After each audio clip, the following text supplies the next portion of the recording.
When it comes to artificial intelligence, I'm very interested in that conversation. I actually did have a whole podcast episode. I think it was episode number 10 of my podcast where we kind of talked a little bit about that. I talked with a doctor about that. The the thing I'm interested in on that is twofold. That I think I'll speak to my profession, the church, and pastors. I think it's going to affect us in a lot of ways. One, the reason you're asking, which is how how does this affect how we view consciousness? How does this affect, what we think in that particular area? And especially when we begin to merge with technology. I mean, we already have in a lot of ways. I mean, if you're someone who is an amputee, for example, you may have access to certain technologies that would have been sci-fi 50 years ago. And so we've already merged with technology, and then you could even argue everyone's merged with technology and that we always have our phones with us. It's just a matter of time before they become like implanted in some way to where we'll never lose them.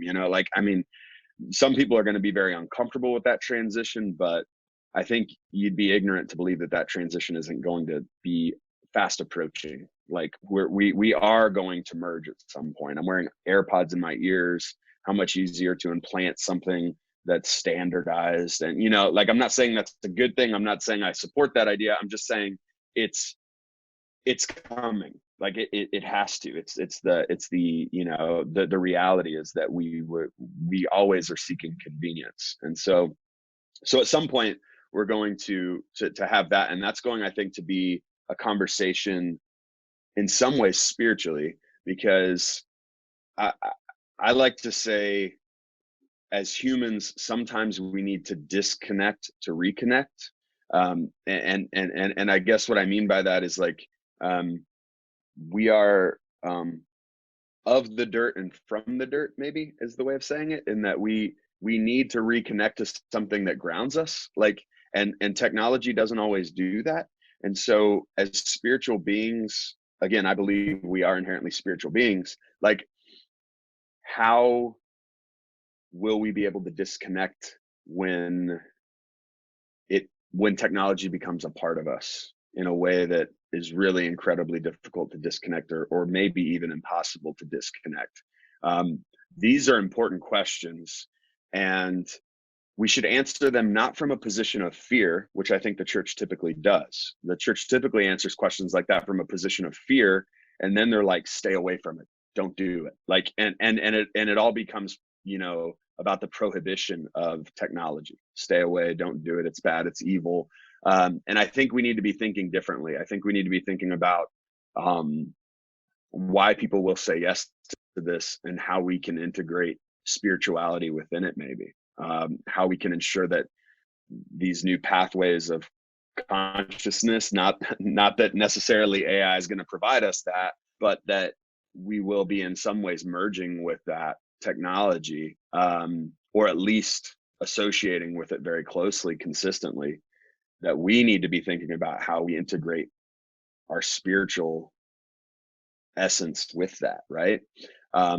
So that should be something the church should be legitimately thinking about. It should be one of the top 3 problems we're thinking about in the church. And the truth is like, I don't know many pastors or people in the church who are legitimately giving this time and thought.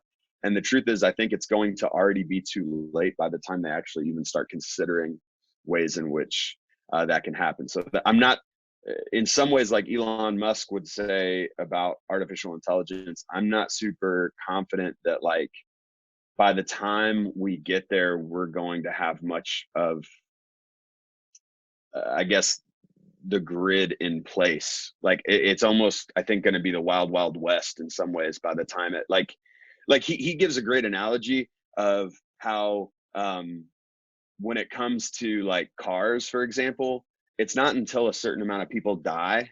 Does that make sense? It's not until a certain amount of people died that we decided seatbelts were something that were necessary, and with artificial intelligence, I feel like we're not going to actually address the problems we need to address until we've seen them long enough. And by that point, I just wonder if the cat will be just too far out of the bag. Does that make sense for us to consider that? And that's unfortunate. Another way I think it's deeply going to impact the church, and I mean, you can stop me if you have other questions, but one No, no, one other way yeah. I think No. it's deeply going to impact the church is usually at the forefront of ministries of compassion. So, for example, our church partners with an organization that works in Harrisburg to serve the homeless in Harrisburg, and so we're serving people who are poor, who are without food, without shelter, and we're seeking to help bring hope and hopefully some semblance of dignity into their lives. And that I think most churches are working in some capacity to do that kind of compassion ministry. Well, one of the things I think artificial intelligence may very well do is put a lot of people out of work, create a lot of situations where you're going to have individuals who maybe once were able to have an income, but now that particular job has been handed over to a computer or to a robot or whatever.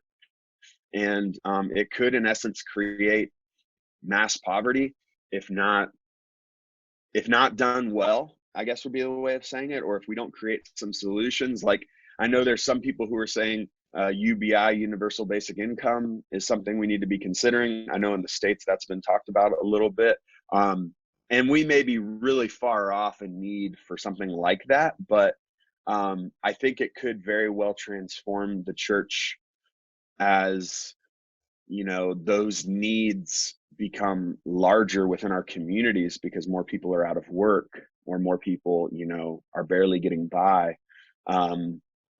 It could also transform the church's like mobilization toward those compassion ministries, and that's something we should be thinking about, how we do that with you know how we potentially can expand those programs or be ready to expand if necessary. So I know I said a lot, but that's some of what I think about when I think about artificial intelligence affecting the church especially.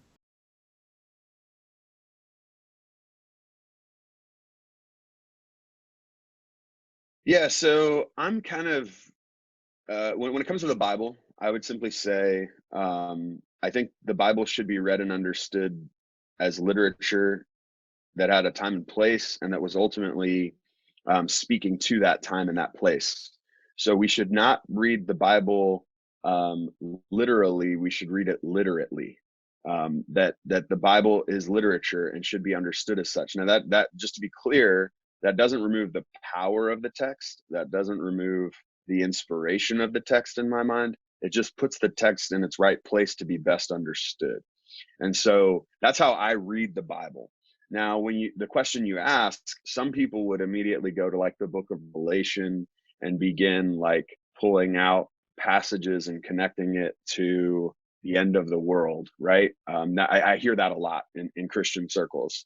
The struggle is that particular book is Jewish apocalyptic literature, of which we only have a few books that really fall under that category, and they were largely coded messages that were trying to communicate usually like a revolutionary idea of follow Jesus through the persecution that you're going through. And so in the sense of revelation, there's a lot of symbolism that seems to be pointing toward Nero. Christians were very persecuted at that time under Emperor Nero, and following the Lamb of Jesus at the lamb being the model of Jesus' self-sacrificial love, back to that, following that even in the midst of deep persecution, even martyrdom. So I don't necessarily look at the book of Revelation as, this book that's full of prophecies if we could just understand it. But what I do think is unique and interesting is when we look at the whole Bible, we have one particular story that maybe is helpful when we think about innovation. And that story, I think, would be the Tower of Babel. So the Tower of Babel story, bricks begin to be built, it seems like maybe for the first time in human history, or at least for the first time in these particular individuals' history. They discover bricks and they're able to build. And ultimately, with that technology, they determine that they want to be like God.